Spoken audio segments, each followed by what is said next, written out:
പ്രഭാതത്തിൽ വീണ്ടും നമുക്ക് ദൈവവചനത്തിന് മുമ്പാകെ ആയിരിക്കാം. കർത്താവിടെ ആക്കിയ ദയക്കായിട്ട് നന്ദിയോടെ സ്തുതിക്കുന്നു. ഓരോ ദൈവവചന ഭാഗങ്ങൾ ധ്യാനിച്ച് തുടങ്ങുകയും അത് ഫിനിഷ് ചെയ്യുകയും അത് പുസ്തകത്തിൻ്റെ അവസാനത്തേക്ക് വരികയും ചെയ്യുമ്പോൾ വളരെ സന്തോഷം തോന്നും. കാരണം മിക്ക വചനഭാഗങ്ങളും എടുക്കുമ്പം അതൊരു ബാലികേറ മല പോലെ നമുക്ക് ആദ്യം ഫീൽ ചെയ്യും. ഇതൊക്കെ എങ്ങനെ നമ്മൾ പറയും, എന്തോ പറയും എന്ന് ഓരോ പ്രാവശ്യവും അത് ധ്യാനിക്കാൻ തുടങ്ങുമ്പോൾ നമുക്ക് എനിക്ക് മിക്കവാറും തോന്നാറുണ്ട്, ഇതിലുള്ള എല്ലാ ദൈവിക സത്യങ്ങളും വെളിപ്പെടുത്താനായിട്ട് കഴിയുമോ, അല്ലെങ്കിൽ വേണ്ടുവണ്ണം ഇഫക്റ്റീവായിട്ട് പറയാനായിട്ട് സാധിക്കുമോ എന്നൊക്കെ ഉള്ള ആശങ്കകൾ ഹൃദയത്തിൽ വരാറുണ്ട്. അപ്പോൾ തന്നെ അത് തീരുമ്പോഴേ ഒരു സന്തോഷം നമുക്കുണ്ടാകും. എന്ന് പറഞ്ഞ പോലെ യോഹന്നാൻ്റെ ലേഖനങ്ങൾ ധ്യാനിച്ച് 3 ലേഖനങ്ങൾ ധ്യാനിച്ച് കഴിഞ്ഞ് അതിൻ്റെ ഒരു അവസാനത്തെ ഭാഗത്തേക്ക് വരുമ്പോൾ വളരെ സന്തോഷമുണ്ട് എന്നുള്ളതാണ് എനിക്ക് ഒന്നാമത് പറയാനായിട്ടുള്ളത്. ഒരു പ്രാവശ്യം ദൈവവചന ഭാഗങ്ങൾ ധ്യാനിച്ച് തീർത്തല്ലോ ഉള്ളൊരു ചാരിതാർത്ഥ്യം ദൈവകൃപയിൽ ആശ്രയിച്ച് ഉണ്ടാകുന്നുണ്ട്. അതിനായിട്ടും ദൈവത്തെ സ്തുതിക്കുന്നു. നിങ്ങളെല്ലാവരെയും ഞാൻ അതിൽ ഭാഗവാക്കായി കാണുകയും, കാരണം കേൾക്കാനായിട്ട് ഇത്രയെങ്കിലും കുറച്ചെങ്കിലും ആൾക്കാർ വന്നില്ലെങ്കിൽ പിന്നെ എങ്ങനെ പ്രസംഗിക്കുന്നത്, ആരോടാണ് പ്രസംഗിക്കുന്നത്? അപ്പം നിശ്ചയമായിട്ടും അത് കേൾക്കാനായിട്ട് നിങ്ങൾ സമയം കണ്ടെത്തുന്നു എന്നുള്ളത് ദൈവം നിങ്ങൾക്ക് നൽകിയ വലിയൊരു കൃപയാണെന്നും അത് ഓർത്ത് ഞാൻ ദൈവത്തെ സ്തുതിക്കുകയും മഹത്വപ്പെടുത്തുകയും ചെയ്യുന്നു. നമ്മൾ ഇന്നലെ ദുരുപദേശത്തിൻ്റെ ഒരു വെളിച്ചത്തിൽ, ക്രിസ്തുവിൻ്റെ ഉപദേശത്തിൽ നിൽക്കാതെ അതിർ കടന്നു പോകുന്ന ഒരുത്തനും ദൈവമില്ല, ഉപദേശത്തിൽ നിലനിൽക്കുന്നവനോ പിതാവും പുത്രനുമുണ്ട്. ഒരുത്തൻ ഈ ഉപദേശവും കൊണ്ടല്ലാതെ നിങ്ങളുടെ അടുക്കൽ വന്നുവെങ്കിൽ അവനെ വീട്ടിൽ കൈക്കൊള്ളരുത്, അവന് കുശലം പറയുകയും അരുത്. അവന് കുശലം പറയുന്നവൻ അവൻ്റെ ദുഷ്പ്രവർത്തികൾക്ക് കൂട്ടാളിയല്ലോ എന്ന് പറയുന്ന ദൈവവചന ഭാഗമാണ് നമ്മളിതിൽ ചിന്തിച്ചത്. ദുരുപദേശക്കാരോട് നമ്മൾ കാണിക്കേണ്ടതായിട്ടുള്ള നിലപാട് എന്താണ് എന്ന് മാത്രമല്ല, സ്നേഹത്തെക്കുറിച്ച് പറയുമ്പോഴും ആ സ്നേഹത്തിൽ തന്നെയാണ് പറഞ്ഞേക്കുന്നത്, ഒരുത്തനെ വീട്ടിൽ കൈക്കൊള്ളുകയോ അവനോട് കൂടെ കുശലം പറയുകയോ ചെയ്യരുത് എന്ന് പറഞ്ഞിരിക്കുന്നത് നമുക്ക് വിരോധാഭാസമായിട്ട് തോന്നാം. എന്നാൽ അതാണ് അതിൻ്റെ ശരിയായിട്ടുള്ള രീതി, അതിൻ്റെ ശരിയായിട്ടുള്ള കീഴ്വഴക്കം എന്നുള്ളത് നമുക്ക് മനസ്സിലാക്കാനായിട്ട് സാധിക്കും. ഇത് നോക്കിയാട്ടെ, ഇന്ന് 3-ാം ലേഖനം നമ്മൾ വായിക്കുമ്പോഴും ദൈവദാസൻ പറഞ്ഞ പോലെ തന്നെ പല ഗായോസുമാരെ പറ്റി, അദ്ദേഹം പറഞ്ഞ പോലെ 5 ഗായോസുമാരെ പറ്റി വചനത്തിൽ പറഞ്ഞിട്ടുണ്ട്. 5-ാമത്തെ ഒരു ഗായോസാണ് നമ്മളിത് വായിക്കുന്നത്. അന്നുണ്ടായിരുന്ന പരക്കെ ഇപ്പം നമ്മളറിയാമല്ലോ, നമ്മുടെ നാട്ടിലോട്ട് പോയി ഒരു ജോസ് ഉണ്ടോയെന്ന് ഒരു സ്ഥലത്ത് എന്ന് ചോദിച്ചാൽ അവിടെ കുറേ ജോസുകൾ കാണും എന്ന് പറഞ്ഞതുപോലെ എന്നുള്ള ഒരു കോമൺ നെയിമായിരുന്നു ഗായോസ് എന്ന് പറയുന്നത് എന്നുള്ളത് കൊണ്ട് ഗായോസുമാർ അനേകം കണ്ടേക്കാം എന്ന് നമുക്ക് അതവിടെ നിരീക്ഷിക്കാനായിട്ട് കഴിയും. അതുകൊണ്ട് തന്നെ എന്നാൽ വളരെ ഉത്തരവാദിത്തപ്പെട്ട ഒരു സ്ഥാനത്തിരുന്ന വ്യക്തിയാണെന്നും ഒരു സഭയുടെ ഉത്തരവാദിത്വം അല്ലെങ്കിൽ അവിടെ ഒരു ഇൻഫ്ലുവൻഷ്യലായിട്ടുള്ള ഒരു സ്ഥാനത്തിരുന്ന വ്യക്തി തന്നെയാണ് എന്നുള്ളതും, യോഹന്നാനോട് വളരെ അടുത്ത ബന്ധം പുലർത്തിയിരുന്ന വ്യക്തിയായിരുന്നു എന്നുള്ളതും ആ സംബോധനയിൽ നിന്ന് തന്നെ നമുക്ക് മനസ്സിലാക്കാനായിട്ട് സാധിക്കുന്ന കാര്യമാണ്. അദ്ദേഹത്തോട് മൂപ്പനായ ഞാൻ സത്യത്തിൽ സ്നേഹിക്കുന്ന പ്രിയ ഗായോസിന് എഴുതുന്നത്. നമുക്കറിയാമല്ലോ, ഇന്നലെയും ആ സ്നേഹം എന്ന് യോഹന്നാൻ എടുത്തു പറയുന്നതിൻ്റെ കാരണം എന്താണ് എന്നുള്ളത് നമ്മൾ ചിന്തിക്കാനായിട്ട് ഇടയായിട്ട് തീർന്നു. ഇവിടെ നമ്മൾ വായിക്കുന്നത്, നിന്റെ ആത്മാവ് ശുഭമായിരിക്കുന്നത് പോലെ ഇത് നീ സകലത്തിലും ശുഭമായും സുഖമായും ഇരിക്കണമെന്ന് ഞാൻ പ്രാർത്ഥിക്കുന്നു എന്നുള്ളത് ഈ കഴിഞ്ഞ നൂറ്റാണ്ട് കാലയളവിൽ ചില ശതകങ്ങളായിട്ട് ഒത്തിരി ദൈവദാസന്മാരെടുത്ത് പ്രസംഗിക്കുകയും ഇതൊന്നും ഇതുവരെ നമ്മൾ കണ്ടിട്ടില്ല എന്നുള്ള ഒരു അർത്ഥത്തിൽ അതിനെ വ്യാഖ്യാനിക്കുകയൊക്കെ ചെയ്തിട്ടുള്ള ദൈവവചന ഭാഗങ്ങളാണെന്നും, അതുകൊണ്ട് തന്നെ ദൈവദാസൻ പറഞ്ഞ പോലെ നമ്മൾ ചില കാര്യങ്ങളെ കൗണ്ടർ ചെയ്യാനായിട്ട് ചെല്ലുന്ന സമയത്ത് അതിലുള്ള ചില യാഥാർത്ഥ്യങ്ങളെയും കൂടെ നമ്മളങ്ങ് കൗണ്ടർ ചെയ്ത് കളയും എന്നുള്ളൊരു വലിയൊരു അപകടം നമ്മൾ ഈ ദുരുപദേശക്കാർക്കെതിരെ പ്രസംഗിക്കുന്ന ഇതിൽ ഒളിഞ്ഞു കിടപ്പുണ്ട്. കാരണം ഒരു ആശയത്തിനെതിരെ അത് മറ്റുള്ളവരുടെ മുന്നിൽ അത് തെറ്റാണ് എന്ന് തെളിയിക്കാനായിട്ട് നമ്മൾ പോകുമ്പോൾ അതിലുള്ള കുറച്ച് നല്ല കാര്യങ്ങളും കൂടെ അത് അവഗണിക്കുന്ന ഒരു നിലയിലേക്ക് വന്നേക്കാം. ഞാനിപ്പോൾ ഒരു ആൻറ്റിബയോട്ടിക് ഒക്കെ കഴിച്ചുകൊണ്ടിരിക്കുക. അപ്പോൾ ഈ ആൻറ്റിബയോട്ടിക് കഴിക്കുമ്പോൾ ഉള്ള പ്രശ്നം എന്താണെന്ന് വെച്ച് കഴിഞ്ഞാൽ നമുക്കറിയാം, വയറിളക്കം ഇതുപോലുള്ള അസുഖങ്ങളൊക്കെ അതിനെ തുടർന്ന് വരും. കാരണം ഈ മരുന്ന് രോഗാണുക്കളെ നശിപ്പിക്കാനായിട്ട് നമ്മൾ കഴിക്കുന്നെങ്കിലും അത് ശരീരത്തിലുള്ള നല്ല അണുക്കളെയും കൂടെ അത് കൊന്നുകളയും എന്നുള്ളത് കൊണ്ടാണ് അത്തരം പാർശ്വഫലങ്ങൾ അതിന് വരുന്നത് എന്നറിയാം. എന്ന് പറഞ്ഞതുപോലെയാ നമ്മൾ ചില കാണുന്ന ചില കാര്യങ്ങളെ കൗണ്ടർ ചെയ്യാൻ പോകുമ്പം അതിൻ്റെ ചില നല്ല കാര്യങ്ങൾ അതിലുണ്ട് എന്നുള്ളതും. കർത്താവിൻ്റെ വീണ്ടെടുപ്പിൻ്റെ പദ്ധതി എന്ന് പറയുന്നത് നമ്മുടെ ആത്മാവിനെ സംബന്ധിച്ച് മാത്രമല്ല, അത് ആത്മാവിനെയും ദേഹത്തെയും ദേഹിയെയും സംബന്ധിച്ചുള്ളതാണ് എന്നുള്ളതും, ആത്മാവിൽ ശുഭമായിരിക്കുന്നത് പോലെ തന്നെ നാം സകലത്തിലും ശുഭമായും സുഖമായും സകലത്തിലും ശുഭമായും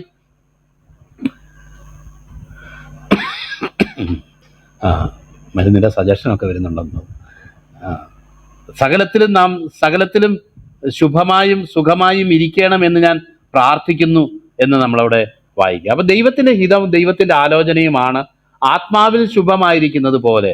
എന്നാൽ അതിൻ്റെ ഒരു വിരോധാഭാസം നമ്മൾ ഇപ്പൊ ദർശിക്കുന്നത് എങ്ങനെയാണെന്ന് വെച്ച് കഴിഞ്ഞാൽ, ആത്മാവിൽ എഴുന്നേറ്റ് നടക്കാൻ കഴിയാത്തവനാണ് ഇന്ന് പലപ്പോഴും ഈ പറയുന്ന ഭൗതിക നന്മകളെക്കുറിച്ചും മറ്റെല്ലാത്തിലും സുഖമായും ശുഭമായും ഇരിക്കണം എന്ന് പറഞ്ഞുകൊണ്ട് നടക്കുന്നത്. അത് ഞാനൊരു രസത്തിന് വേണ്ടി പറഞ്ഞതേ ഉള്ളൂ, അല്ലാതെ ആരെയും നമുക്കിങ്ങനെ ആത്മാവിൽ എഴുന്നേറ്റ് നടക്കാൻ പറ്റാത്തവനെന്ന് പറയാൻ പറ്റത്തില്ല.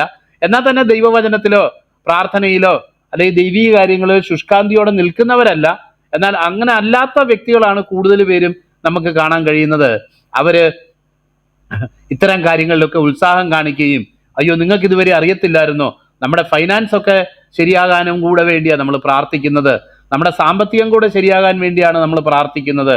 യേശു കർത്താവിൻ്റെ വീണ്ടെടുപ്പിൽ നമ്മുടെ ആത്മാവിനെ സംബന്ധിച്ച് മാത്രമല്ല, നമ്മുടെ ശരീരത്തെയും മനസ്സിനെയും ഒക്കെ സംബന്ധിച്ച കാര്യങ്ങളും കൂടെ ഇൻവോൾവ് ആയിരുന്നു. അതുകൊണ്ട് ആ വീണ്ടെടുപ്പിൽ ഇതൊക്കെ ഉണ്ട്. അതുകൊണ്ട് അത് നമ്മൾ അവകാശമാക്കിയില്ലെങ്കിൽ വലിയൊരു ഒരു പ്രിവിലേജ് ഫോർഫീറ്റ് ചെയ്യുന്ന പോലുള്ള ഒരു അനുഭവമായിരിക്കും നമുക്കുണ്ടാവുന്നത് എന്ന് പറയുന്നവരുണ്ട്. എന്നാൽ അവിടെ ഒരു കണ്ടീഷൻ എപ്പോഴും ഞാൻ ശ്രദ്ധിക്കുന്നത് എന്താന്ന് വെച്ച് കഴിഞ്ഞാൽ, നിന്റെ ആത്മാവ് ശുഭമായിരിക്കുന്നത് പോലെ. അതെ, ദൈവത്തോടുള്ള ബന്ധത്തിൽ ആയിരിക്കാതെയും പാപം മൂലം ദൈവത്തിൽ നിന്ന് അകന്ന് ഈ ലോകത്തിന്റെ കാലഗതിക്കും അനുസരണക്കേടിന്റെ മക്കളിൽ അധിപതിയായവന് അനുസരിച്ച് നടന്ന് ആത്മീയമായി മരിച്ച അനുഭവത്തിൽ ആയിരുന്ന നമ്മെ നമുക്ക് ജീവൻ നൽകി എന്ന് മാത്രമല്ല, നമ്മളെ എല്ലാ നിലയിലും ആത്മീയമായിട്ട് ക്രിസ്തുവിൽ ആത്മീയമായിട്ട് എക്സൽ ചെയ്യത്തക്കവണ്ണം, ആത്മീയമായിട്ട് വളരെ ജീവനുള്ളവരും ആക്റ്റീവായിട്ടും ആ യാഥാർത്ഥ്യത്തിനനുസരിച്ചുള്ള ദൈവകൃപയൊക്കെ പ്രാപിച്ചവരായിട്ടും വിശ്വാസത്താൽ നിലനിൽക്കുന്നവരായിട്ടും ആത്മീയ ഫലം കായ്ക്കുന്നവരായിട്ടും ശത്രുവിനെ എതിർത്ത് നിൽക്കുന്നവരും അവരെ ജയിച്ചിരിക്കുന്നവരായിട്ടും ഒക്കെ ആയിരിക്കുന്ന ഒരു വ്യക്തിയാണ് ആത്മാവിൽ ശുഭമായിരിക്കുന്ന ഒരു വ്യക്തി. ആത്മാവിൽ നീ ശുഭമായിരിക്കുന്നത് പോലെ ക്രിസ്തുവിന്റെ രക്ഷ നിനക്ക് ഉറപ്പായി. ആ രക്ഷയോടുള്ള ബന്ധത്തിലുള്ള എല്ലാ ആത്മീയവും ഭൗതികവുമായിട്ടുള്ള ആത്മീയ അനുഗ്രഹങ്ങളും പ്രാപിച്ചിരിക്കുന്ന നീ ആത്മീയ അനുഗ്രഹങ്ങൾ മാത്രം പ്രാപിച്ചാൽ പോരാ. വചനത്തിൽ വായിക്കുന്നത് പോലെ നീ അവയോടുകൂടി ഇതൊക്കെയും നിനക്ക് നൽകപ്പെടും. ആദ്യം അവന്റെ രാജ്യവും നീതിയും അന്വേഷിപ്പിൻ, അതോടുകൂടി ഇവയൊക്കെയും ശാരീരികമോ മാനസികമോ ഭൗതികമോ ആയിട്ടുള്ള എല്ലാ നന്മകളും ഒരു ദൈവത്തിന്റെ പൈതലിന് നൽകപ്പെടും എന്നുള്ളത് ദൈവത്തിന്റെ വചനത്തിലെ വാഗ്ദത്തം തന്നെയാണ്. ആത്മീയമായ കാര്യങ്ങൾ മാത്രം നൽകും എന്നല്ല പറഞ്ഞേക്കുന്നത്. ആത്മീയമായ കാര്യങ്ങളോടുകൂടെ തന്നെ നമ്മൾ വചനത്തിൽ വായിക്കുന്ന പോലെ തന്നെ നാം ചോദിക്കുന്നത് നമ്മുടെ ആവശ്യങ്ങളെ സ്തോത്രത്തോടുകൂടെ ദൈവസന്നിധിയിൽ തൻ്റെ മഹത്വത്തോടെ എല്ലാം നമുക്ക് തീർത്തു തരും എന്ന് ദൈവത്തിന്റെ വചനത്തിൽ നമ്മൾ വായിക്കുന്നുണ്ടല്ലോ. എല്ലാ വാഗ്ദത്തങ്ങളും ജീവനും ഭക്തിക്കും വേണ്ടിയുള്ള എല്ലാ വാഗ്ദത്തങ്ങളും നമ്മുടേതാണ്, നമുക്ക് വേണ്ടി നൽകപ്പെട്ടതാണ്. അതുകൊണ്ട് ദൈവഹിതമാണ് നമ്മൾ അങ്ങനെ ആയിരിക്കണം, എല്ലാത്തിലും സുഖമായും ശുഭമായും ഇരിക്കണം എന്നുള്ളത്. എന്ന് പറയുമ്പോൾ തന്നെ അതിലൊരു പ്രയോറിറ്റി ഉണ്ട്. പ്രയോറിറ്റി എന്ന് പറയുമ്പോൾ നമുക്കറിയാം, ദൈവത്തിന്റെ വചനത്തിൽ നമ്മൾ വായിക്കുന്നു, ചിലർ ഉദ്ധാരണം കൈക്കൊള്ളാതെ ഭേദ്യമേറ്റു, പ്രതിഫലം നോക്കിയത് കൊണ്ട് ഫറവോന്റെ പുത്രിയുടെ മകൻ എന്ന് വിളിക്കപ്പെടുന്നത് നിരസിച്ചിട്ട് ക്രിസ്തുവിന്റെ നിന്ന വലിയ ധനമെന്ന് എണ്ണുകയും ചെയ്തു. അവര് ഈ ലോകത്തിലുള്ളതെല്ലാം ചപ്പെന്നും ചവറെന്നും പറഞ്ഞുകൊണ്ട് അവര് ഈ നിത്യമായ കാര്യങ്ങളെ ദൂരത്തു നിന്ന് അഭിവന്ദിച്ചും അതിനെക്കുറിച്ച് സാക്ഷ്യം പറഞ്ഞുകൊണ്ട് അവർ ഈ ലോകത്തിൽ പരദേശികൾ എന്ന പോലെ അവർ നടന്നു. ഈ ലോകം അവർക്ക് യോഗ്യമായിരുന്നില്ല എന്നൊക്കെയുള്ള ചില കാര്യങ്ങളുണ്ട്. അപ്പം ഇതൊക്കെ നമുക്ക് നൽകപ്പെട്ടിട്ടുണ്ട്, ഭൗതികവും നൽകപ്പെട്ടിട്ടുണ്ട്, ആത്മീയവും നൽകപ്പെട്ടിട്ടുണ്ട്. എന്നാൽ ഇതൊക്കെ നമുക്ക് പ്രാപ്യമായിരിക്കുന്നതും അത് വിശ്വാസത്താൽ ദൈവഹിത പ്രകാരം ഇതൊക്കെ നമുക്ക് സാധിക്കും എന്നുള്ള സാഹചര്യത്തിൽ തന്നെ ഇതിലേതിനാണ് പ്രയോറിറ്റി കൊടുക്കേണ്ടതെന്നും ഇതിലേതാണ് നമ്മൾ തിരഞ്ഞെടുക്കേണ്ടതെന്നും തിരഞ്ഞെടുക്കാനുള്ള ഒരു സ്വാതന്ത്ര്യം കൂടെ ദൈവം നമുക്ക് തന്നിട്ടുണ്ട്.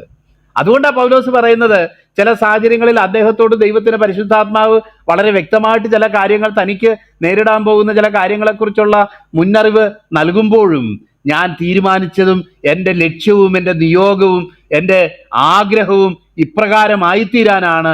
അതുകൊണ്ട് ഞാൻ ആ പ്രവചനങ്ങൾക്കോ വരാൻ പോകുന്നു എന്ന് പറയപ്പെടുന്ന കാര്യങ്ങൾക്കോ ഞാൻ അത്ര പ്രാധാന്യം കൊടുക്കുന്നില്ല. കാരണം ക്രിസ്തുവിൽ എനിക്ക് ആത്മീയമായ കാര്യങ്ങൾ തിരഞ്ഞെടുത്തിട്ട് ഭൗതികമായ കാര്യങ്ങൾക്ക് അത്ര പ്രാധാന്യം കൊടുക്കാതിരിക്കാനുള്ള സ്വാതന്ത്ര്യവും ഉണ്ട്.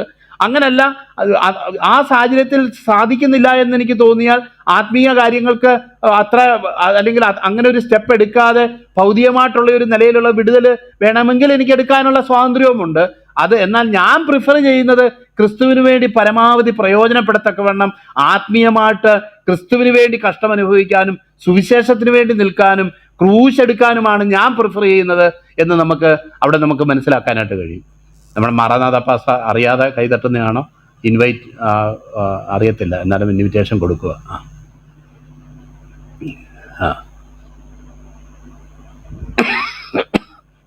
നമുക്കവിടെ കാണാനായിട്ട് കഴിയും. അപ്പം ഇതും ഈ എല്ലാ നന്മകളും നമുക്ക് നൽകപ്പെട്ടിട്ടുണ്ടെങ്കിലും ഇതൊക്കെ തീരുമാനിക്കാനുള്ള, ഏത് വേണമെന്ന് തീരുമാനിക്കാനുള്ള അവകാശവും കൂടെ ദൈവം നമുക്ക് തന്നേക്കുക. അതിനാണ് ഞാൻ ദൈവത്തെ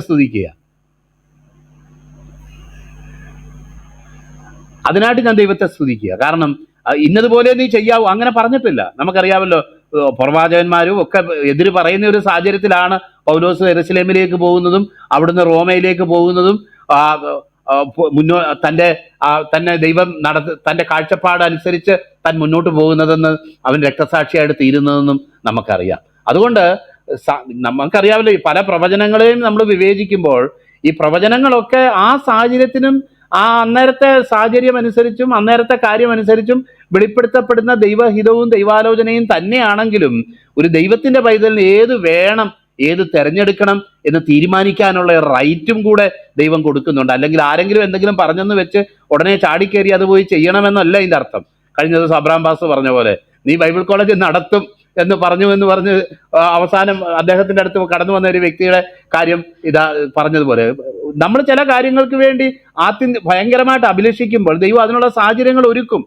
എന്നാൽ ആ സാഹചര്യങ്ങൾ ഒരുക്കുമ്പോൾ തന്നെ അതിനോട് ചേർന്നിട്ടുള്ള കഷ്ടങ്ങളോ അല്ലെങ്കിൽ പ്രയാസങ്ങളോ എന്തെങ്കിലും ഉണ്ടെങ്കിൽ അത് അനുഭവിക്കാനും കൂടെ നമ്മൾ ബാധ്യസ്ഥരാ, വിളിക്കപ്പെട്ടവരാ. അപ്പം അത് നമുക്ക് വേണ്ടാന്ന് തോന്നിയാൽ വേണ്ട.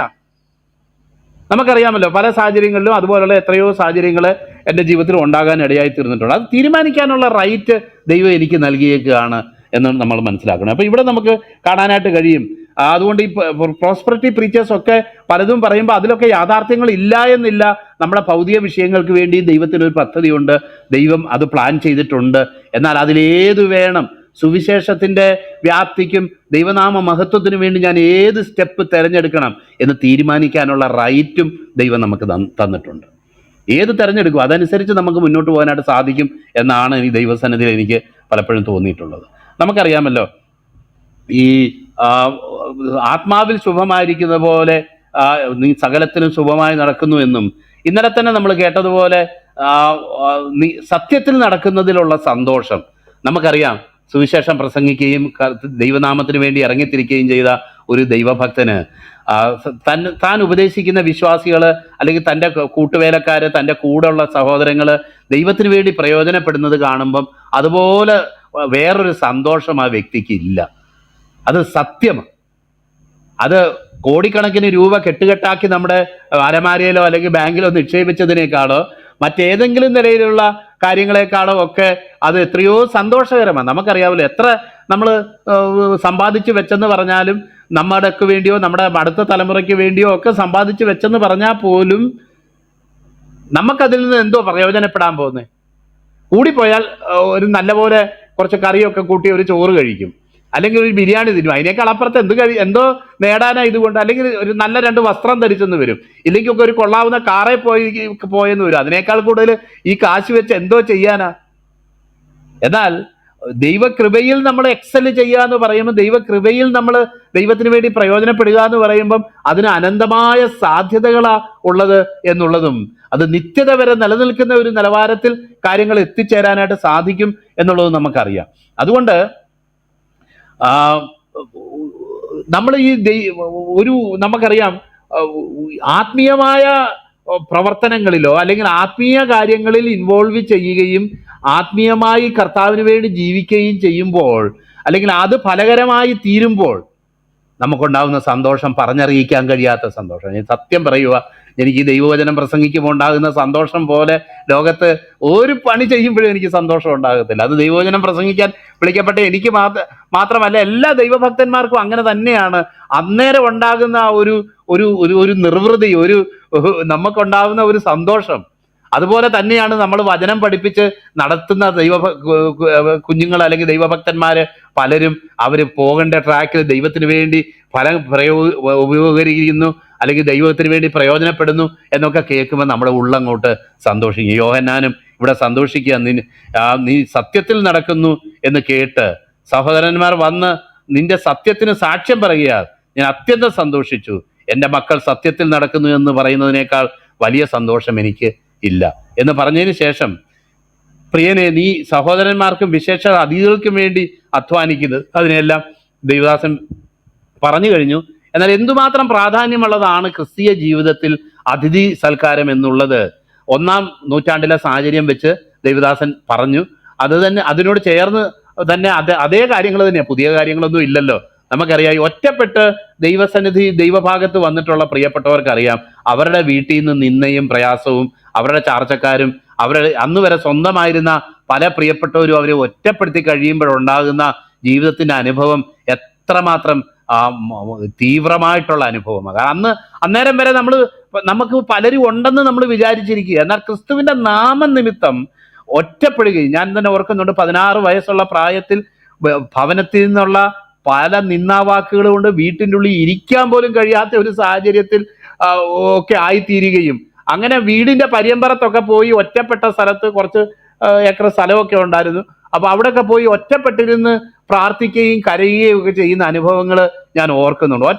ഒറ്റപ്പെട്ടിരുന്ന് ആരും ആരും ഒരു അടുത്ത് വന്ന് ചോദിക്കാനില്ലാതെ ഒറ്റപ്പെട്ട സാഹചര്യങ്ങളിൽ ആ നിന്നാവാക്കുകളും കേട്ട് മുന്നോട്ട് പോകുന്ന ഒരു ഭ്രാന്തനെന്നോ അല്ലെങ്കിൽ മറ്റു നിലയിലൊക്കെ നമ്മുടെ ഓരോ ആക്ഷനുകളെയും വ്യാഖ്യാനിച്ച് അവർ തിന്മയായിട്ട് പല കാര്യങ്ങളും, നമ്മുടെ സ്വന്തമായിരുന്നവർ, നമ്മുടെ ഏറ്റവും അധികം ജീവന തുല്യം സ്നേഹിച്ചവർ തന്നെ ക്രിസ്തുവിന്റെ നാമനിമിത്തം നമ്മളെ അങ്ങനെ പറയുമ്പം ഏതു നിലയിലുള്ള ഒരു ഒറ്റപ്പെടലാണ് ഒരു ദൈവ പൈതലിന് പലപ്പോഴും ഉണ്ടാകുന്നത് എന്ന് നിങ്ങൾക്ക് കടന്നു പോയിട്ടുള്ള പലർക്കും അറിയാം. കടന്നു പോയിട്ടുള്ള പലരെയും ഈ കൂട്ടത്തിൽ ഇരിക്കുന്നവരെ എനിക്കറിയാം എന്ത് നിന്നയുടെ അനുഭവങ്ങളാണ് ഉണ്ടാവുന്നതെന്ന്.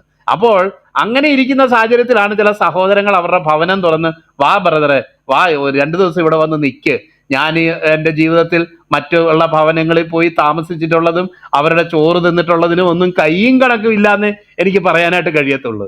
അതുപോലെ എന്നെ ഒരു മകനെ പോലെ, ഒരു സഹോദരനെ പോലെ ഉൾക്കൊണ്ട് എന്നെ ശുശ്രൂഷിച്ചിട്ടുള്ള എത്രയോ ദൈവമക്കളുണ്ട്. ഞാൻ പലപ്പോഴും ഓർക്കാറുണ്ട്, ഈ പൗലോസ് ഒരാളിന്റെ രൂഫസിന്റെ കാര്യം പറയുമ്പം എനിക്കും അമ്മയായ അവന്റെ അമ്മ എന്ന് പറയുമ്പോൾ എനിക്ക് എൻ്റെ കണ്ണിൽ വെള്ളം വരും. കാരണം അതുപോലെ എൻ്റെ സഹോദരങ്ങൾക്ക് പലർക്കും അമ്മമാർക്ക് ഉണ്ടായിരുന്നു, അവരുടെ അമ്മ എനിക്കും അമ്മ എന്നെനിക്ക് തോന്നിയിട്ടുള്ള എത്രയോ ഭക്തയായ സ്ത്രീകളെ എൻ്റെ ജീവിതത്തിൽ ദൈവം എന്നെ ബലപ്പെടുത്താൻ, താങ്ങി നടത്താനായിട്ട് ദൈവം ഉപയോഗിച്ചിട്ടുണ്ട്, എന്നെ സപ്പോർട്ട് ചെയ്യാൻ ഉപയോഗിച്ചിട്ടുണ്ട്. എനിക്ക് പലപ്പോഴും രോഗം പിടിച്ചൊക്കെ ഒറ്റയ്ക്ക് കിടക്കുന്ന സമയങ്ങളിൽ വീട്ടിൽ വിളിച്ചുകൊണ്ട് പോയി രാജകീയമായ ട്രീറ്റ്മെന്റുകളൊക്കെ തന്നിട്ടുള്ള അമ്മാമ്മമാരെയും അമ്മച്ചിമാരെയും ഒക്കെ ഞാൻ നന്ദിയോടെ പലപ്പോഴും ഓർക്കാറുണ്ട്. അവരുടെ ഭവനം എൻ്റെ ഭവനം, എനിക്കും അമ്മയായ അവന്റെ അമ്മ എന്ന് പറയത്തക്കവണ്ണം ഉള്ള ആ സ്വാതന്ത്ര്യം അന്നുകൊണ്ട് ഇന്നുമുണ്ട്. ഇന്ന് അത്തരം സാഹചര്യങ്ങൾ വേണ്ടി വരുന്നില്ല. എനിക്ക് ഭവനം ഉള്ളതുകൊണ്ട് ഞാൻ കുടുംബസ്ഥനായി താമസിക്കുന്ന അങ്ങനെ കാര്യം. എന്നാൽ ഞാൻ നന്ദിയോടെ ഓർക്കുകയാണ്. അങ്ങനെയാണെങ്കിൽ ഈ 1-ാം നൂറ്റാണ്ടിൽ ഇത്രമാത്രം എതിർപ്പും പ്രയാസങ്ങളും ഒക്കെയുള്ള ഒരു സാഹചര്യത്തിൽ പലപ്പോഴും ഈ ദൂരെ യാത്ര ചെയ്തു വരുന്ന ഉപദേശിമാരെന്നോ ഉപദേശകന്മാരെന്നോ പറയുന്ന വ്യക്തികൾ ഒരുപക്ഷെ ഭവനത്തിൽ നിന്ന് ഒറ്റപ്പെട്ട് ഇറങ്ങിയവരായിരിക്കാം. വേറെ ലോകപ്രകാരമുള്ള ഏതെങ്കിലും ജോലിയോ കാര്യങ്ങളോ വരുമാന മാർഗമോ ഇല്ലാതെ ജീവിക്കുന്നവരായിരിക്കാം. ഇങ്ങനെയുള്ള വ്യക്തികൾക്ക് വേണ്ടി തുറക്കപ്പെടുന്ന ഭവനങ്ങൾ എന്ന് പറയുന്നത് എത്ര എത്ര വിലയേറിയതാ ഒരു ശുശ്രൂഷയിൽ എന്നുള്ളത് നമ്മൾ തിരിച്ചറിയാതെ പോകരുത്. എത്ര വിലയേറിയതാ ഈ ശുശ്രൂഷ. കാരണം ഒരു ഭവനത്തിലേക്ക് കടന്നു വരുന്നു, നമ്മൾ ബാ ദൈവദാസ എന്ന് പറഞ്ഞ് ഭവനം തുറന്നു കൊടുക്കുന്നത് ഞാൻ ഓർക്കുന്നുണ്ട്. ഒരു ദൈവദാസൻ, ഒരു സഹോദരി മരിച്ചു ദൈവസന്നിധിയിൽ വിശ്രമിക്കുകയാണെന്ന് അവരെ പറ്റി പറയുന്ന സാക്ഷ്യം കേട്ട് എനിക്ക് തന്നെ ഇത് വന്നിട്ടുണ്ട്. കാരണം എല്ലാ ട്രീറ്റ്മെന്റും ചെയ്തു, എല്ലാ ഉപചാരങ്ങളും കഴിച്ചു, എല്ലാ വീട്ടിൽ കിടന്നുറങ്ങി, സുഖമായിട്ട് കിടന്നുറങ്ങി, എല്ലാം ചെയ്തതിന് ശേഷം പാസ്റ്റർ ഡയബറ്റിക് ആയതുകൊണ്ട് രാവിലെ പാവയ്ക്ക ജ്യൂസ് അടിച്ചുകൊണ്ട് അതും കൂടെ കൊണ്ട് കൊടുത്തിട്ടേ പോകത്തുള്ളൂ. അവർ ജോലി ചെയ്യുന്ന ഒരു സ്ത്രീ ആയിരുന്നു. എന്നാൽ ഇതും കൂടെ കൊടുത്തിട്ടാ പോകുന്നതെന്ന് കേട്ടപ്പോൾ എനിക്ക് തോന്നി, എൻ്റെ ദൈവം, വീട്ടിൽ പോലും കിട്ടാത്ത പരിഗണനയാണല്ലോ. പാവയ്ക്ക ജ്യൂസും കൂടെ കൊണ്ട് കൊടുത്തതിന് ശേഷമേ ഈ ദൈവദാസനെ വിടുകയുള്ളൂ എന്ന് കേട്ടപ്പം, പ്രിയപ്പെട്ടവരെ, നമുക്കറിയാമല്ലോ ഇന്നത്തെ നമ്മുടെ ഈ ജീവിത സാഹചര്യത്തിലും തിരക്കുള്ള ഈ സാഹചര്യത്തിൽ ഒരു ഗസ്റ്റിനെ എൻ്റർടൈൻ ചെയ്യുക, അവരെ വേണ്ടുവണ്ണം ഉപചരിക്കുക, അവർക്ക് വേണ്ടുവണ്ണമുള്ള കാര്യങ്ങൾ കൊടുക്കുക എന്നൊക്കെ ഉള്ളത് തികച്ചും പ്രയാസമുള്ള കാര്യം. അതിരാവിലെ പിള്ളേർ സ്കൂളിൽ പോകാൻ ഒരുങ്ങും. ഇവിടെ ഇരിക്കുന്ന ചില സഹോദരിമാരെ തന്നെ ഞാൻ കാണുമ്പോൾ പിള്ളേരവിടെ യൂണിഫോം ഇട്ട് നിൽക്കുന്നതും മോനെ വന്ന് ബ്രേക്ക്ഫാസ്റ്റ് കഴിക്കുക, അത് ചെയ്യുക, ഇത് ചെയ്യുന്നൊക്കെ പറയുന്നത് ഞാൻ മനസ്സിൽ ചിലരെ കുറിച്ച് ഇമാജിൻ ചെയ്യുക. അല്ലെങ്കിൽ ഇപ്പൊ എൻ്റെ മെസ്സേജ് കേട്ടോണ്ടിരിക്കുന്നതിന് പ്രഷർ കുക്കറിൽ കഞ്ഞിയും പിന്നെ വേറൊരു ഇതും വെച്ചോണ്ടിരുന്ന് അടുത്തിരുന്നോണ്ടായിരിക്കും ചിലപ്പോൾ മെസ്സേജ് കേൾക്കുന്നത്. ഇത്ര തിരക്കേറിയ സാഹചര്യമാണ് പ്രിയപ്പെട്ടവരെ. ഒരു ഗസ്റ്റിനെ എന്റർടൈൻ ചെയ്യുക, അവരെ വേണ്ടുവണ്ണം ഉപചരിക്കുക എന്നൊക്കെ പറയുന്നത് വളരെ പ്രയാസമുള്ള ഒരു തിരക്കേറിയ ഒരു ജീവിതത്തിലാണ് നമ്മൾ ജീവിക്കുന്നത്. പലർക്കും ഭവനത്തിൽ അതിനുള്ള സാഹചര്യങ്ങൾ പോലും ഇല്ല. എന്നാൽ പ്രിയപ്പെട്ടവരെ, നമ്മുടെ ഭവനം എന്ന് പറയുന്നത് നമുക്ക് നമ്മുടെ കുഞ്ഞുങ്ങൾക്കും ഭർത്താവിനും കുഞ്ഞുങ്ങൾക്കും അല്ലെങ്കിൽ നമ്മുടെ ഭാര്യയും മക്കൾക്കും സുഖകരമായിട്ട് ജീവിക്കാൻ വേണ്ടി ദൈവം തന്ന ഒരു എൻവയൺമെന്റ് മാത്രമല്ല, പല ആത്മീയ ശിശുക്കൾ ജനിക്കേണ്ട കൂടെ ഒരു ഭവനമാണ് അത്. അവിടെ ഭൗതികമായിട്ടുള്ള ഫിസിക്കലായിട്ടുള്ള ഒരു ജനനം മാത്രമല്ല, ആത്മീയമായിട്ടുള്ള എത്രയോ ജനനം നടക്കേണ്ട ഭവനങ്ങളാ നമ്മുടെ ഭവനങ്ങൾ. ഒരു ദൈവമക്കൾ പ്രാർത്ഥിക്കുന്ന ഭവനമാണ് ഒരു സുവിശേഷം പറയാനും വചനം പങ്കുവെക്കാനും അതുപോലെ പുതുതായി രക്ഷിക്കപ്പെട്ട ആത്മാക്കൾക്ക് കടന്നു വരാനും പ്രബോധനം പ്രാപിക്കാനും അവർക്ക് വേണ്ട ഒറ്റപ്പെട്ടാണ് അവർ വരുന്നതെങ്കിൽ അവർക്ക് വേണ്ട ഇമോഷണലായിട്ടും അതുപോലെ കഴിയുമെങ്കിൽ ഭൗതികമായിട്ടും ഒക്കെയുള്ള സപ്പോർട്ടും കൂടെ കിട്ടേണ്ട ഭവനങ്ങളാണ് നമ്മുടെ ഭവനങ്ങൾ. അത് നമ്മൾ ഒരിക്കലും തിരിച്ചറിയാതെ പോകരുത്. നമ്മളെ ദൈവം ഈ ലോകത്ത് സമാധാനപൂർവ്വമായിട്ടുള്ള ഒരു ഭവനം അല്ലെങ്കിൽ ഒരു കുടുംബജീവിതം നയിക്കാൻ ദൈവം ഇടയാക്കുന്നുണ്ടെങ്കിൽ അതിന്റെ ഭാഗമായിട്ടുള്ള ഒരു ശുശ്രൂഷ തന്നെയാണിത്. ഗായോസിനെ കുറിച്ച് കേൾക്കുന്നത്, നീ അതിഥികളെ എങ്ങനെ സൽക്കരിച്ചെന്നും ഈ ദൈവദാസന്മാരെ നീ എങ്ങനെ അവരെ ട്രീറ്റ് ചെയ്തെന്നും ഉള്ളത് അത് അവര് തന്നെ പറയുകയും എന്ന് മാത്രമല്ല, എനിക്ക് വളരെ ഇഷ്ടപ്പെട്ടു, സത്യത്തിന് കൂട്ടുവേലക്കാരാകേണ്ട ഇതൊരു വലിയൊരു വിഷയമാണ് പ്രിയപ്പെട്ടവരെ. സത്യത്തിന് കൂട്ടുവേലക്കാരാകാനാ ദൈവം നമ്മളെ വിളിച്ചേക്കുന്നത്. കർത്താവിനോട് ചോദിച്ചു, നീ എന്താ ചെയ്യുന്നത്? ഞാൻ സത്യത്തിന് സാക്ഷിയാകേണ്ടതിന് ഞാൻ ലോകത്തിൽ കടന്നു വന്നിരിക്കുന്നു എന്ന് പറഞ്ഞപ്പോഴാണ് പീലാത്തോസ് സത്യം എന്നാൽ എന്തെന്ന് ചോദിക്കുന്നത്. ആന്റി ക്ലൈമാക്സ് ആയിപ്പോയി ആ ചോദ്യം. സത്യം എന്നാൽ എന്ത് എന്ന് ചോദിച്ചതുപോലെ നമ്മളെ ദൈവം ഈ ലോകത്ത് വെച്ചിരിക്കുന്നതിൻ്റെ ഉദ്ദേശം തന്നെ നമ്മൾ സത്യത്തിന് സാക്ഷ്യം വഹിക്കാനും സത്യത്തിന് കൂട്ടുവേലക്കാരാകാനുമായിട്ടാണ്. നമുക്കറിയാമല്ലോ എന്താണ് ഉദ്ദേശിക്കുന്നതെന്നും. സുവിശേഷം പ്രസംഗിക്കപ്പെട്ടുകൊണ്ടിരിക്കുന്നു, പ്രൊപ്പഗേറ്റ് ചെയ്യപ്പെട്ടുകൊണ്ടിരിക്കുന്നു. പല നിലകളിൽ, പല നിലവാരങ്ങളിൽ, പല സഹോദരങ്ങളിലൂടെ അത്യന്ത പരിശ്രമം, രാവും പകലും കർത്താവിൻ്റെ വരവ് വരെ ഈ ഒരു പ്രത്യേക കാര്യത്തിന് വേണ്ടി ഇത് നടന്നുകൊണ്ടിരിക്കുക, അത് ചെയ്തുകൊണ്ടിരിക്കുക. അപ്പൊ നമുക്ക് പണ്ട് നമ്മൾ പഠിച്ചിട്ടുള്ള പോലെ അണ്ണാറക്കണ്ണനും തന്നാലായതെന്നും പറഞ്ഞ് നമ്മൾ പണ്ടൊരു പാഠം പഠിച്ചിട്ടുണ്ട്.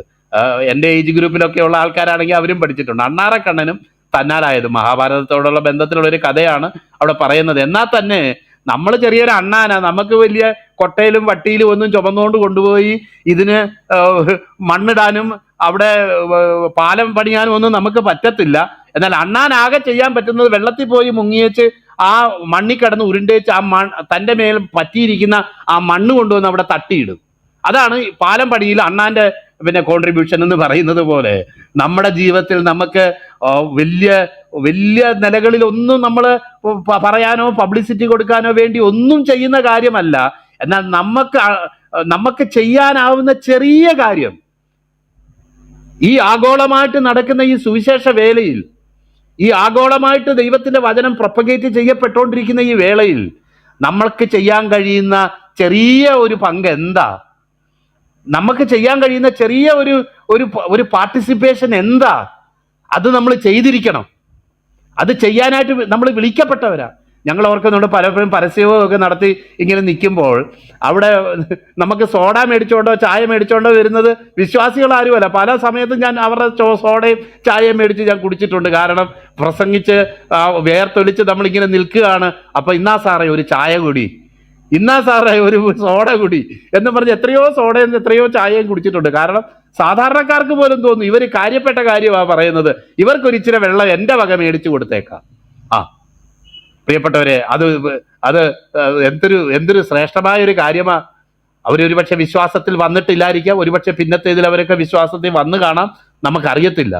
എന്നാൽ നമുക്ക് ഒരു കാര്യം പറയാൻ ആഗ്രഹിക്കുകയാണ്, നമുക്ക് ചെയ്യാനാകുന്നത് നമ്മൾ ചെയ്യാൻ ബാധ്യസ്ഥരാണ്.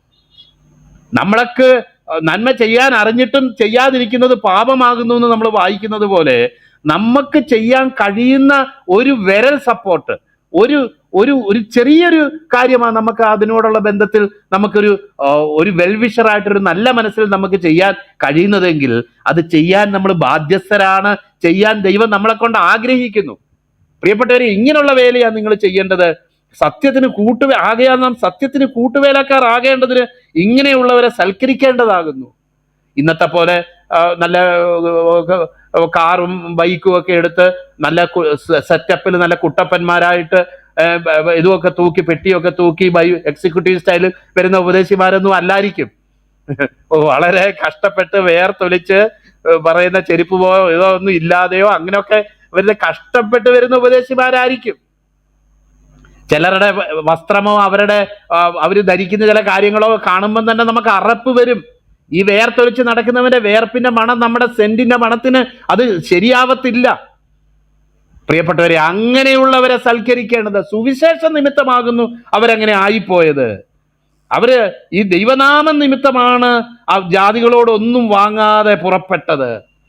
കാരണം ദൈവനാമത്തിന് നിന്ദയുണ്ടാകാതിരിക്കാൻ, നിന്റെ ദൈവം എന്നാടാ നിനക്ക് ഇപ്രകാരം ഒന്നും പോരാത്തതാണോ, അല്ലെങ്കിൽ ഒരു തെറ്റായ സാക്ഷ്യം ഉണ്ടാകാതിരിക്കാൻ ജാതികളായിട്ട് അങ്ങനെ വിശ്വാസത്തിൽ വന്നവരോട് ആ നിലയിലൊന്നും റിക്വസ്റ്റ് ചെയ്യാതെ അവർ നിന്റെ അടുത്ത് വന്നിട്ടുണ്ടെങ്കിൽ, പ്രിയ ഗായോസേ, അവർ ദൈവനാമം നിമിത്തമാണ്.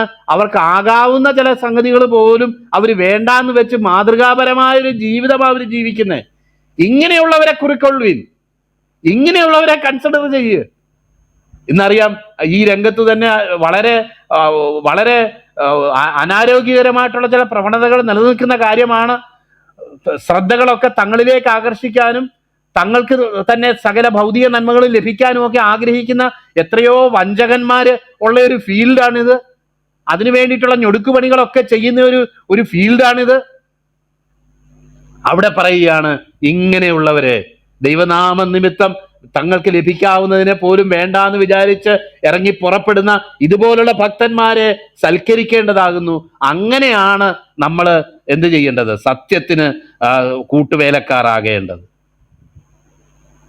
പ്രിയപ്പെട്ടവർ, എത്രയോ അവസരങ്ങൾ നമുക്കുണ്ട്.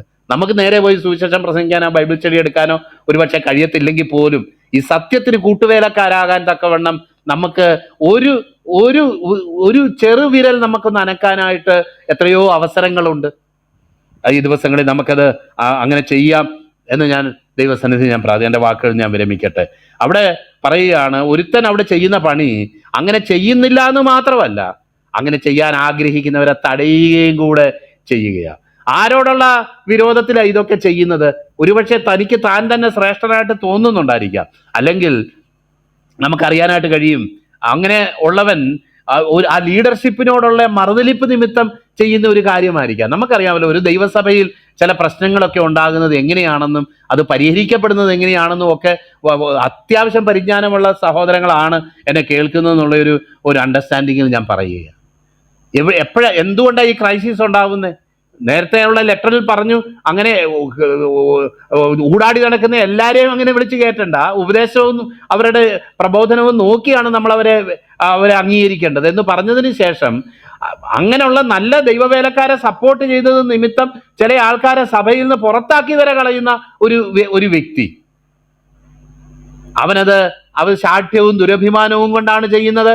ശരിയായിട്ടുള്ള മനസാക്ഷിയിൽ നിന്നല്ല അവൻ ചെയ്യുന്നത് എന്ന് മാത്രമല്ല, ഭൂരിപക്ഷം പേർക്കും അവൻ ആ ചെയ്യുന്നത് ശരിയല്ല എന്ന സാക്ഷ്യമാണ് ലഭിച്ചിരിക്കുന്നത് എന്ന് നമുക്ക് കാണാം. പ്രിയപ്പെട്ടവർ, ഒരു ദൈവസഭയിൽ ഇങ്ങനെ കടന്നു വരുമ്പോൾ തനിക്ക് വ്യക്തിത്വമുണ്ട്, തനിക്ക് പണമുണ്ട്, അല്ലെങ്കിൽ തനിക്ക് സ്വാധീനമുണ്ട് എന്നൊക്കെയുള്ള നിലകളിൽ തങ്ങളുടെ അഭിപ്രായങ്ങൾ മാത്രം ജയിക്കണം എന്നുള്ള നിലയിൽ കാര്യങ്ങളെ കാണുന്ന എത്രയോ പ്രവണതകൾ അന്നുകൊണ്ട് ഇന്നുമുണ്ട്. എന്നാൽ ഇവിടെ പറഞ്ഞേക്കുകയാണ്, ഞങ്ങൾ കടന്നു വരുമ്പോൾ അതിനെതിരെ സ്ട്രിക്റ്റ് ആയിട്ടുള്ള ആക്ഷൻ ഞങ്ങൾ എടുക്കും. അവൻ അതിന് ബോധ്യം വരുത്തും. അവൻ ആ ചെയ്യുന്നത് തിന്മയാണ് എന്നവന് പറയാൻ, അവന് മനസ്സിലാക്കാനായിട്ട് ഞങ്ങൾ ഇടയാക്കി തീർക്കും. എന്ന് മാത്രമല്ല, നമുക്കറിയാമല്ലോ, ഒരു ഇന്നത്തെ നമ്മുടെ രീതികളനുസരിച്ച് ജനാധിപത്യ സംവിധാനമാണ് ദൈവസഭകളിലൊക്കെ നിലവിലിരിക്കുന്നത്. ഭൂരിപക്ഷത്തിന്റെ അഭിപ്രായം, ഭൂരിപക്ഷം എന്താ പറയുന്നത് നമുക്കറിയാവുന്നതുപോലെ ഭൂരിപക്ഷം എപ്പോഴും ദൈവഹിത പ്രകാരമുള്ള കാര്യം പറയണമെന്നൊന്നും ഒരു നിർബന്ധവും ഇല്ല. എന്നാൽ സാധാരണഗതിയിൽ നമ്മൾ ഇന്ന് നോക്കുന്ന ഭൂരിപക്ഷമാണ്. അതുകൊണ്ട് പല നന്മകളും ഉണ്ട്. നമുക്കറിയാം, നമ്മൾ ഇന്ന് ഈ ദിവസങ്ങളിൽ പറഞ്ഞു കേൾക്കുന്ന പോലുള്ള പല തിന്മകളും ഉണ്ട്. കാരണം ഭൂരിപക്ഷമാണ് പറയുന്നതാണ് കേൾക്കേണ്ടത്. അതുകൊണ്ട് ഭൂരിപക്ഷം ഒപ്പിക്കാൻ വേണ്ടി ചെയ്യുന്ന ചില പരിപാടികൾ ഓർക്കുമ്പം നമുക്ക് തന്നെ ചിലപ്പം നമുക്ക് ചിരി വരും. ഞാൻ ഓർക്കുന്നുണ്ട്, എൻ്റെ മക്കൾ രണ്ടുപേരും കുഞ്ഞുങ്ങളായിരുന്ന സമയത്ത് രണ്ടുപേർക്കും ഓരോ പീസ് കേക്ക് കൊടുക്കും.